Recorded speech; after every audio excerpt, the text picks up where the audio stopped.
Está aqui comigo no estúdio Tati Melo Lima, ela que é advogada. Seja muito bem-vinda. Obrigada. Tati, já explica pra gente, já começa explicando, isso é novo, isso é antigo, o que que é? Então, o contrato de namoro, ele não é novo, tá? Então, assim, ele já existe há mais de 4 anos, há mais de 5 anos, talvez até um pouco mais. O contrato de namoro, ele vem a regular, desde que a gente começou a ouvir falar dessa modernidade líquida, dessa forma de liquidez que está a vida, superficial, tudo muito rápido, nada se aprofunda, né? A gente acorda, trabalha, junta patrimônio, não consegue definir os relacionamentos, namora hoje, termina amanhã, enfim.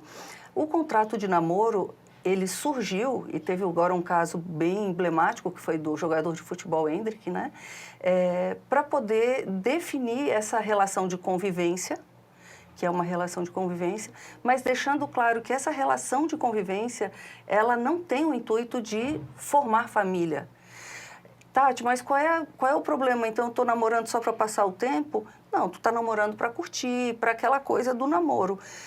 Porém, quando entra em casos em que a pessoa já tem patrimônio, em que a pessoa é pública, em que a pessoa precisa resguardar a sua imagem, por exemplo, que isso também pode colocar no contrato de namoro, uma cláusula que eu já coloquei no contrato de namoro, que não pode expor a pessoa se tiver uma traição, alguma coisa, ou seja, faça bem feita. É assim, a gente olha, são coisas absurdas, mas a pessoa quer resguardar a sua imagem, né? Então, tem cláusulas penais para isso, penais do ponto de vista de multa, indenização, então a pessoa já está sabendo. O contrato de namoro, algumas pessoas dizem assim, se tu tá pedindo contrato de namoro é porque tu não me ama. Não confia, não né? confia. Não, muito pelo contrário. Eu vou fazer uma analogia, o que era na minha juventude, né?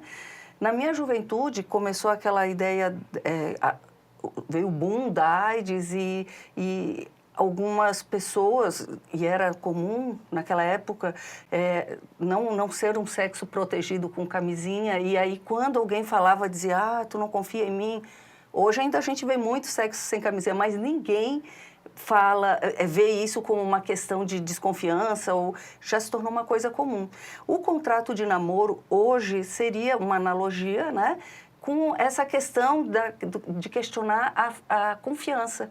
Não tem a ver com confiança, tem a ver só com amor. Então, quando a gente fala num contrato de namoro, a gente está falando desse relacionamento em que eu já estou te dizendo, a gente só namora, se eu morrer hoje, o meu patrimônio não comunica com o teu. Se a gente terminar o nosso relacionamento hoje, eu não te devo pensão alimentícia. Se tu me trair, pode acontecer alguma coisa que a gente pode prever num contrato de namoro. Já vieram casais jovens para fazer e eu recomendei, não tenho o porquê. Entende? Então, assim, não é qualquer caso. Quer fazer, no caso de cláusulas existenciais, como essa que eu falei, de preservação da imagem da pessoa, tá jóia. Agora, de patrimônio, né, assim, eu vejo o contrato de namoro como uma ferramenta fantástica para as pessoas mais maduras, ou esses jovens adultos hoje em dia, que já estão formando um patrimônio, a gente vê que tem essas empresas que vão surtir, aí está namorando e está lá na sementinha ainda o seu trabalho, que a gente sabe que vai virar um grande patrimônio. Então, nesses casos é importante, né? Para a gente definir, separar o patrimonial. Tanto é assim, Lu, que nos contratos de namoro a gente já coloca, eu sempre coloco, né, uma cláusula de caso transforme em união estável. Eu ia te perguntar isso. Caso transforme em união estável, caso transforme em casamento, Lu, nosso regime. O nosso regime vai ser separação total de bens. Separação total, passa a ser. Entendeu? Então, assim, no momento que for casar, para a pessoa também não se sentir ofendida. Sim.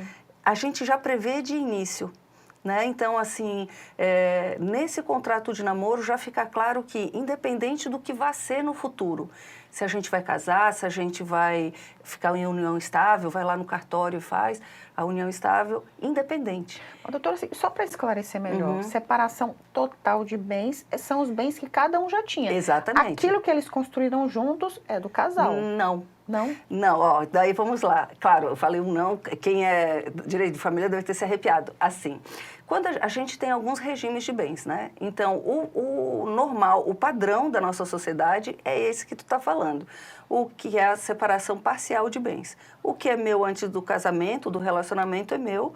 O que a gente constrói depois é nosso. No regime de separação total de bens, o que é meu, o que eu compro com o meu dinheiro é meu, o que tu compra com o teu dinheiro é teu. O que a gente compra juntos é nosso. Isso tem que estar registrado em... Então tem que registrar tem que cada registrar, passozinho. Tem que registrar. Mas essa coisa do dia a dia é até mais tranquilo. Então, assim, vamos comprar o nosso apartamento? Vamos. Então, eu vou pagar 100%, o apartamento é meu. Tu paga as contas, a gente divide as contas, enfim. Mas eu vou pagar todas as parcelas. Se tu quiser pagar uma para mim, é presente. Mas, tu entende? Fica muito definido nesse regime de separação total de bens, tá? Eu sou casada em regime parcial, porque pra gente, naquela época, 30 anos atrás, era hoje em dia é diferente, Hoje né? é diferente, né? E eu casei muito novinha, eu casei com 19, 20 anos, casei com 19, 20 anos, então, assim, era muito novinha, eu não tinha patrimônio, né? E era uma coisa mais comum. Hoje, o mundo é muito mais rápido, né? Hoje, os jovens já têm dinheiro, tem mais dinheiro que os pais, né? E a gente está falando disso, para saber, assim, tu tá comigo porque tu me ama ou tu tá comigo por causa do meu dinheiro? Doutora, esse assunto, assim, do contrato de namoro, ele é tão gigantesco que você trouxe até alguns livros que falam sobre isso, não é isso? Hoje em dia, como eu estava te falando, Lu, eu sou apaixonada por essa fase que a gente está no direito.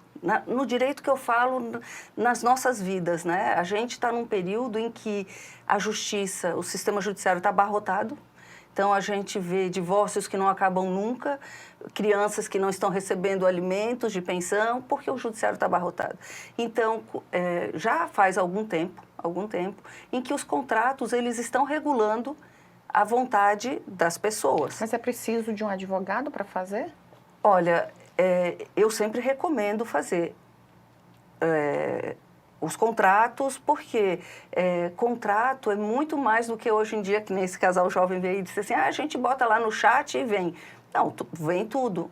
Mas e os efeitos jurídicos, né? O que seria uma cláusula abusiva, o que não seria? Mas que nem a união estável, o contrato de namoro, tu pode ir lá no cartório, que é o nosso cartório, e fazer, já tem um modelo lá. Né? Só que é um contrato genérico. E aí tu vai fazer eu sempre recomendo fazer registrado, tá? Porque papel se perde. Então, queria que você mostrasse esses livros pra gente.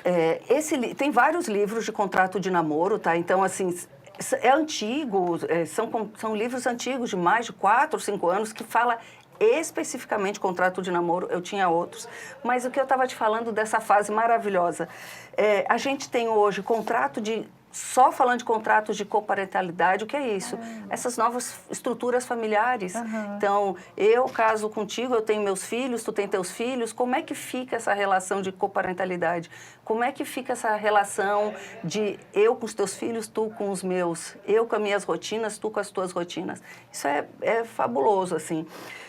Pacto antinupcial, que hoje em dia está voltando mais do que nunca, né? Na verdade, quem é meu cliente sabe, um contrato de namoro vira um pacto antinupcial. E que, quando não faz nenhum dos dois, esse contrato aqui, que é o contrato paraconjugal, para mim foi uma grande descoberta no meu escritório. Pessoas que chegaram para se divorciar, e aí a gente discutindo, vendo quais eram as fragilidades, e eu falo assim, quem sabe, antes da gente fazer o divórcio, quem sabe a gente tenta fazer um contrato onde a gente vai delimitar essas áreas sensíveis, né? Então, isso são os contratos. Eu, além de advogada, que trabalho direito de família, direito de saúde, eu tenho um curso de especialização que, para mim, foi o melhor curso que eu fiz, que é de negociação, conciliação, mediação. e que entra nessa... Engloba tudo isso, né? Engloba tudo Doutora, isso. é um assunto muito grande. A gente precisaria de muito tempo para conversar sobre isso, mas o nosso tempo é curtinho. Eu queria muito agradecer sua participação. Eu que agradeço. Trazer essas novidades e trazer o nosso protagonismo, trazer a nossa autonomia, a gente ser os verdadeiros autores das nossas histórias, isso para mim é fantástico, como advogada e como cidadã, né? Obrigada.